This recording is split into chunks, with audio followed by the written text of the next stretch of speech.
Hey, y'all. Thanks for tuning in to another episode of the Peace Podcast. This is episode 7 of season 2, which is just give me a different perspective on failure, whatever that looks like.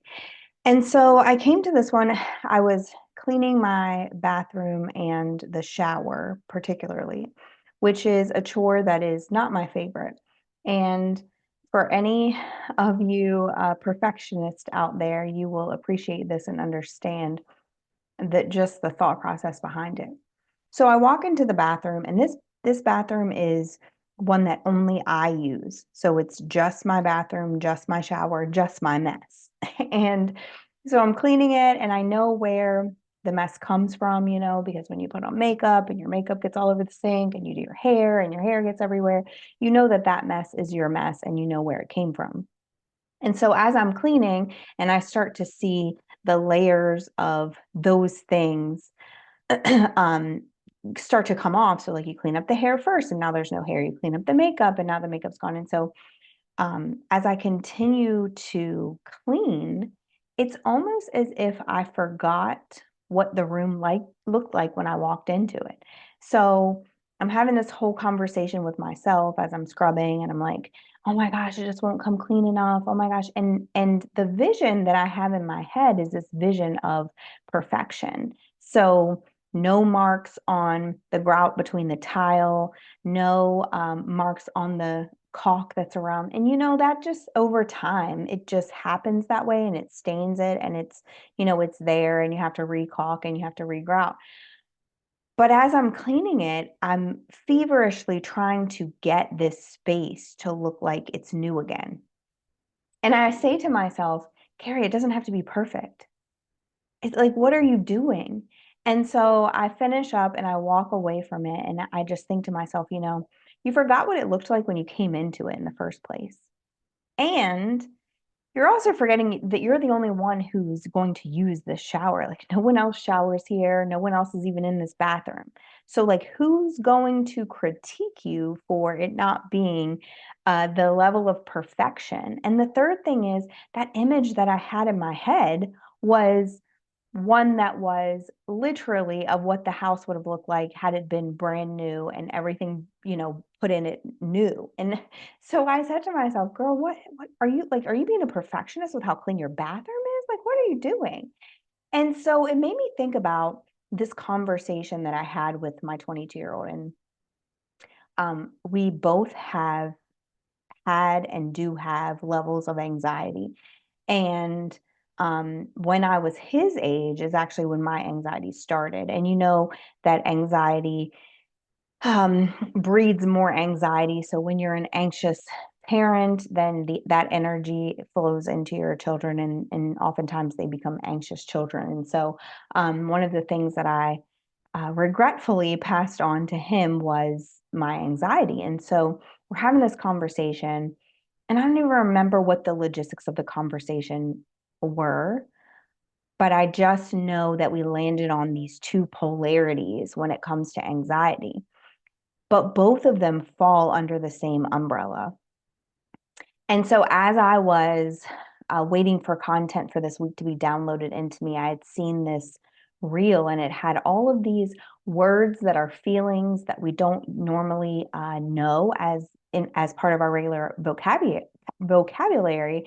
And I was like, this is interesting because oftentimes we tell ourselves, I don't really know how to describe this feeling. And part of it is because we don't know the word to describe it. And so I landed on that my content this week would include those words. And one of the words was a tachyphobia. And a tachyphobia is the fear of failure. And that is the umbrella that we landed on as I was kind of paraphrasing our conversation, me and my 22-year-old son. And there's this umbrella of the fear of failure. But with anxiety, because those fears are very irrational. So it's not a logistical fear of failure. It is just fearing that you're going to fail at everything because of all the what ifs that you put into your brain. But the polarities are that there are some people who fear failure so much that they procrastinate. They can't start because what if they fail?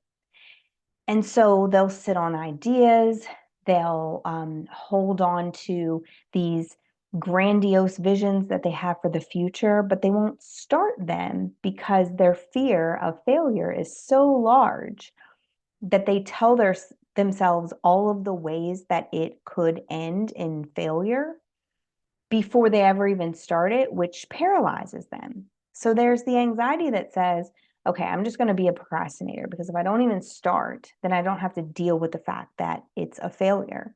And something that we had a conversation around was, well, don't you feel like it's a failure to sit and not start anything? Like that, doesn't that feel like a failure to you?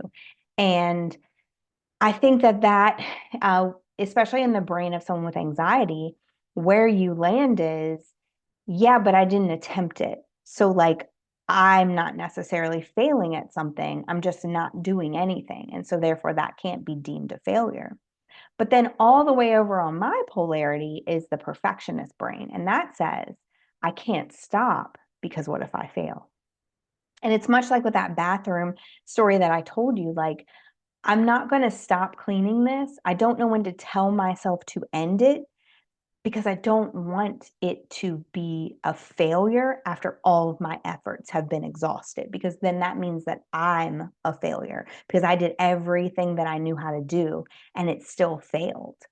And so it was interesting to me when we landed there because I never really thought about it this way. I just thought if you have anxiety and you think about all the what ifs, then you're just going to you'll never stop because you're going to try to exert yourself in such a way that those things don't come to fruition. But when he let me in on some of his thought processes, then I thought, wow, like there's this whole other side of this that says, um, I'm going to procrastinate instead of being a perfectionist, because procrastination makes it so that it's not really me, even though that is also irrational because it is you, because you could start it, you could do something with it. And something that we spoke about extensively was not starting it means that you're also not giving yourself the ability to learn the lessons that you need. You're not giving yourself the ability to make mistakes and learn the lessons through the failures.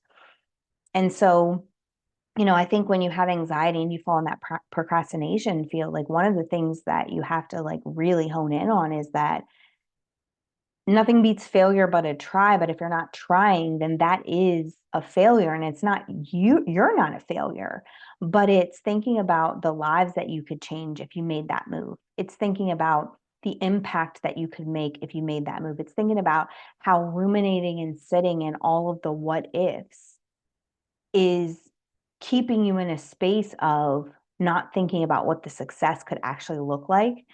And I think about this often when I'm thinking through my own thought processes, because the anxiety and that whole rabbit hole is pretty much the same for both people. Like you're thinking about the what ifs. One of them, you're saying, well, I'm not even going to start it because all these things could go wrong. And so I'd rather just not even, begin, click the start button on that. And then the other one is saying, all of these what ifs could happen. And so I'm going to be able to control it by being super perfect inside the process so that I can prevent those things from happening. but the but the thing that I know to be true is that if every time you what if, you follow it up with and also, you unearth and open your brain up to think about the possibilities. So you're like, what if no one ever watches any of the videos I record? And also, they could go viral. What if this business that I want to start falls flat on its face? And also, I could learn some lessons inside of that that take me to what I'm actually supposed to be doing. And so I've learned that, and this is a very simple podcast, but it's a very difficult process to put yourself through. I've learned that just as much as you focus on the what ifs and what could potentially go wrong, you could also flip it and focus on the and alsos where everything could go right. And when you do that, then you give yourself the ability to press the start button because you're thinking about all those things that could potentially go right. And if you're a procrastinator, that'll help you in that aspect. But if you're a perfectionist, thinking about all of those and alsos could essentially make you understand that it's okay to make mistakes. It's okay to go through the process and not do it 100% correctly or the way that everyone else has done it, because these things could happen as the end result. And so, how do you get yourself to that space? How do you take yourself out of the anxiety and really rest in focusing on the next step? And the first way to do that is to only focus on the next step. And so when you have this huge vision, if you're a visionary and you have this huge vision and you're like, okay, so I'm going to do this and I'm going to do this and I'm going to do this, it's suffocating sometimes, especially when you're that procrastinator. And so instead of, I mean, you obviously can write down that big vision, but like, what's the next step? And then think about the and also for that next step. And then once that's successful, think about what's the next step. And then think about the and also for that step. And just keep doing that until you get somewhere.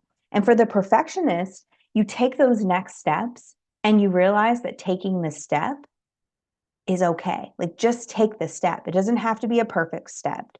It doesn't have to be a perfectly timed step. It doesn't have to be a well thought out and prepared step. Sometimes it's just the step. Just take the step. It doesn't matter what it looks like. And the second one is to get rid of those thoughts of failure. You have to replace them with thoughts of success. And how you do that is for every failure that you think of, you replace it with a success. So it's those affirmations that I have told you about a million times that I do for myself, like, oh my gosh, you're not smart enough to, you've educated yourself on this, you know this, that type of thing is the same thing that you can do with your failures.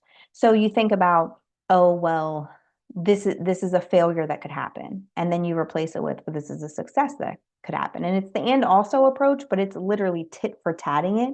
And then, when you do like a pros and cons list, you can do a failures and success list. And if it's something that you have passion and purpose for, you'll find that that success list is much larger. Now, if you're on the perfectionist end of this, you need to do this like secondary part of this, which is, what does good enough look like? So like if this is a success, then what does good enough look like? So you're not ruminating on that step for so long that you can't get to the next step. You start to disassociate from what's actually happening because you don't feel yourself getting to the next step quickly enough. And then the last part of it is the fear. So like we develop this just illogical fear of so many things. And the fear is speaking to us, and I believe very much so that it's the devil inserting those things, because if you bring that thing to fruition, then you go into the world and you actually impact the world. And he really wants to stop us from doing that because we could bring joy and light to the people around us. But the fear starts to tell us narratives that aren't true. And so the fear will say, yeah, but you're going to fail at this. Or the fear will say, yeah, but this thing is going to happen. And the fear will start to like ruminate on all of these things that aren't true. And so we have to get rid of the fear. And so we have to reframe our thinking around not getting to the end result that I thought was the end result at the beginning is not a failure, because oftentimes those end results could end up being something far greater than we ever envisioned in the first place. And there's nothing to be afraid of inside of trying something new. Yes, there's like the stories that we're telling ourselves. What if I'm not good at this? And like, oh, well, if you're not good at it, then you start and do something else. If it doesn't come to the end result that you thought it was going to, then you make a new plan. Like, is the failure the worst thing that could ever happen? Absolutely not. Like there are so many other things that you could transition into. So we have to get rid of that fear and we have to turn it into excitement. We have to get rid of that anxiety and we have to turn it into excitement. Like, what am I curious about? What am I going to try because of that curiosity? And take ourselves out of that atikiphobia that I was telling you about, that irrational fear of failure, and put ourselves in a place where our mindset is really focused on, what could God do? Like, I'm here. I woke up this morning. I drew breath and I have life. Like, what could he do? Like, what does he have the capacity to do? Have I prayed about this, and do I know that it's in me and that he put it there as one of my gifts? And what am I willing to What am I willing to forge to make it happen? What am I willing to endure to make it happen? And how am I willing to allow that to teach me the things that I need to know on the other side? Now, it's not as easy as cleaning a bathroom, right? So there's a lot of things that are going to transpire inside of it. But when you've really gotten rid of that fear, made a list of all of the outcomes that could actually happen, and realize that you just only have to take the one next step, you're going to come to a place where you're looking back and your hindsight is like, whoa, look how far I've come. Because it's this in the sitting and the ruminating that the inaction comes, or the overreaction comes, and we become those procrastinators and the perfectionists because our anxiety tells us that all of the things that we've been thinking about are true.